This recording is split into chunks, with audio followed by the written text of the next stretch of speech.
ஞானசார தேரருக்கு எதிரான வழக்கு நீதிமன்றம் விடுத்துள்ள உத்தரவு. 3000 ரூபாவால் அதிகரித்த தங்கத்தின் விலை. ஹார்முஸ் நீரிணையில் மீண்டும் பதற்றம். சரக்கு கப்பல் மீது தாக்குதல். மாத்திரையில் 2 பேருந்துகள் மோதி பாரிய விபத்து. 40க்கும் மேற்பட்டோர் காயம். யாழில் துயரம். 17 வயது இளம் தவில் கலைஞர் உயிர் மாய்ப்பு.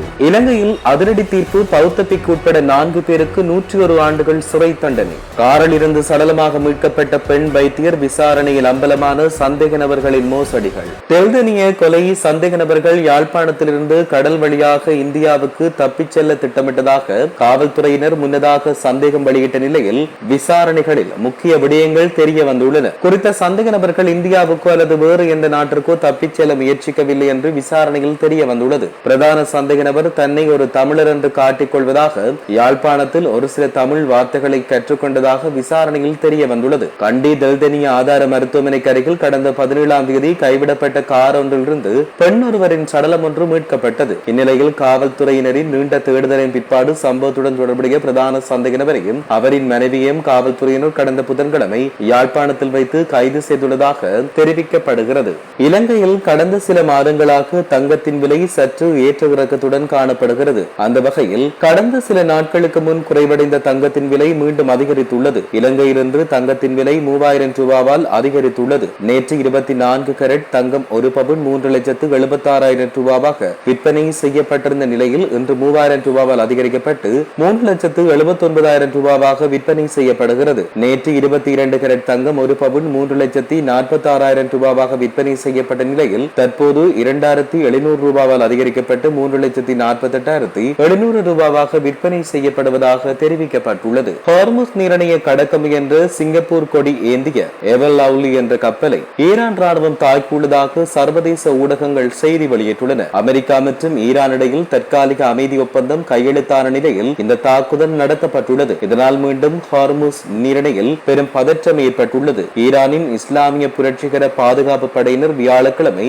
ஹார்முஸ் நீரிணையில் சிங்கப்பூர் கொடியேற்றப்பட்ட சரக்கு கப்பல் ஒன்றை தாக்கியதாக 2 மூத்த அமெரிக்க அதிகாரிகள் தெரிவித்தனர். கப்பலை தாக்குவதற்கு முன்பு ஒருவழி தாக்குதல் ட்ரோன் ஒன்று அதன் மேற்பக்கமாக நகர்ந்து சென்றதாகவும் இது அந்த தாக்குதல் திட்டமிட்டு நடத்தப்பட்டது என்பதற்கான அறிகுறியாக இருக்கும் என்றும் தெரிவிக்கப்பட்டுள்ளது. இஸ்லாத்தை அவமதிக்கும் வகையில் கருத்து வெளியிட்டதாக குற்றம் சாட்டப்பட்ட கலகொடத்தி ஞானசார தேரருக்கு எதிரான வழக்கை வரும் ஜூலை 31ஆம் தேதி மீண்டும் விசாரணைக்கு எடுத்துக் கொள்ள கொழும்பு மேல் நீதிமன்றம் உத்தரவிட்டுள்ளது.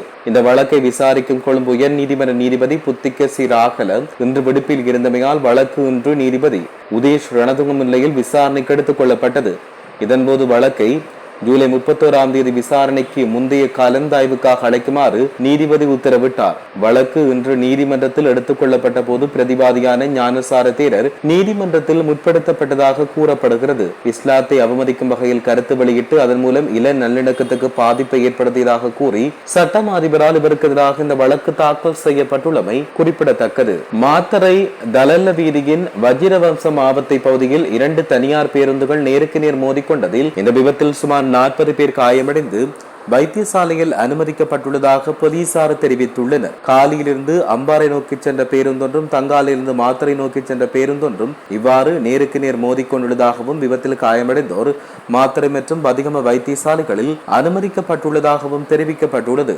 யாழ்ப்பாணத்தில் இளம் தவில் கலைஞர் ஒருவர் தவறான முடிவெடுத்து உயிரிழந்தார். ராசபாதை வீதி கோப்பாய் வடக்கைச் சேர்ந்த பிரசாந்த் சச்சின் வயது 17 என்பவரை உயிரிழந்தார். குறித்த கலைஞர் நேற்று முன்தினம் புங்குடுதீவு பகுதியில் உள்ள ஆலயம் ஒன்றுக்கு தவில் கச்சேரிக்கு சென்று வந்தார். பின் அச்சுவேலி பகுதியில் உள்ள ஆலயம் ஒன்றில் தவில் கச்சேரிக்கு சென்ற நிலையில் அவர் அங்கு போகவில்லை.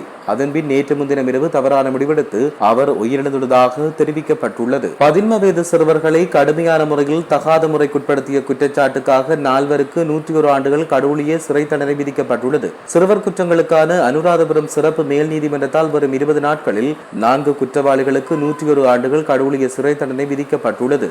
மேல் நீதிமன்ற நீதிபதிகளான சந்துன் விதானம் மற்றும் ருவன் தம்மிக திசாநாயக ஆகியோரால் இந்த உத்தரவுகள் பிறப்பிக்கப்பட்டுள்ளன. சட்டம் அதிபர் சார்பில் அரச சிரேச சட்டத்தரணி சமிக்க குறுக்கே இந்த அனைத்து வழக்குகளையும் வழிநடத்தியிருந்ததாக தெரிவிக்கப்பட்டுள்ளது. தெல்தெனிய பகுதியில் சந்தேகத்துக்கிடமான முறையில் உயிரிழந்த பெண் இயன்முறை சிகிச்சை நிபுணரின் மரணம் தொடர்பில் போலீசார் பல தகவல்களை வெளியிட்டுள்ளனர். சம்பவம் தொடர்பில் கைது செய்யப்பட்ட சந்தேக நபர்கள் மூவரையும் பலத்த பாதுகாப்புடன் மேலதிக விசாரணைக்காக நுவரெலியா போலீஸ் நிலையத்துக்கு அழைத்து வரப்பட்ட நிலையில் 48 மணி நேரம் போலீஸ் தடுப்பு காவலில் வைத்து விசாரணை செய்யுமாறு நுவரெலியா மாவட்ட நீதவான் நீதிமன்றம் உத்தரவிட்டுள்ளது. தெரிவிக்கப்பட்டுள்ளது. சந்தேக நபர்கள் நீதிமன்றத்தில் முன்னிலைப்படுத்தப்பட்ட போது நுவரெலியா தலைமை போலீஸ் குற்றத்தடுப்பு பிரிவினரால் முன்வைக்கப்பட்ட கோரிக்கைக்கு அமைய சந்தேக நபர்களை 48 மணி நேரம் போலீஸ் தடுப்பு காவலில் வைத்து விசாரணை செய்ய நீதவான் உத்தரவிட்டார். கண்டி தெல்தெனிய ஆதார மருத்துவமனைக்கு அருகில் கடந்த 17ஆம் தேதி கைவிடப்பட்ட கார் ஒன்றிலிருந்து பெண் பிசியோதெரபிஸ்ட் ஒருவரின் சடலம் போலீசாரால் மீட்கப்பட்டது. மரணம் தொடர்பில் மேற்கொள்ளப்பட்ட பிரேத பரிசோதனையில் உயிரிழந்த பெண் கழுத்து நெரிக்கப்பட்டதன் காரணமாக உயிரிழந்துள்ளதாக தெரிவிக்கப்பட்டுள்ளது. மேலும் முகத்தில் நகத்தால் ஏற்பட்ட சில காயங்கள் இருந்தமையும் அவர் சுயநினைவில் இருக்கும்போது கழுத்து நெரித்து கொலை செய்ய முயற்சியை தடுக்க சந்தேக நபரின் கைகளை பிடிக்கும் போது ஏற்பட்டிருக்கலாம் என்று போலீசார் தெரிவித்தனர். இந்நிலையில் போலீஸ் மா அதிபர் பிரியந்த வீரியசுரிவின் அறிவுறுத்தலின் பேரில் வலான மத்திய ஊழல் ஒழிப்பு படைப்பிரிவின் பணிப்பாளர் உதவி போலீஸ் அத்தியட்சகர் ரொஹான் ஒலுகலவின் வழிகாட்டலில் விசாரணைகள் ஆரம்பிக்கப்பட்டுள்ளன.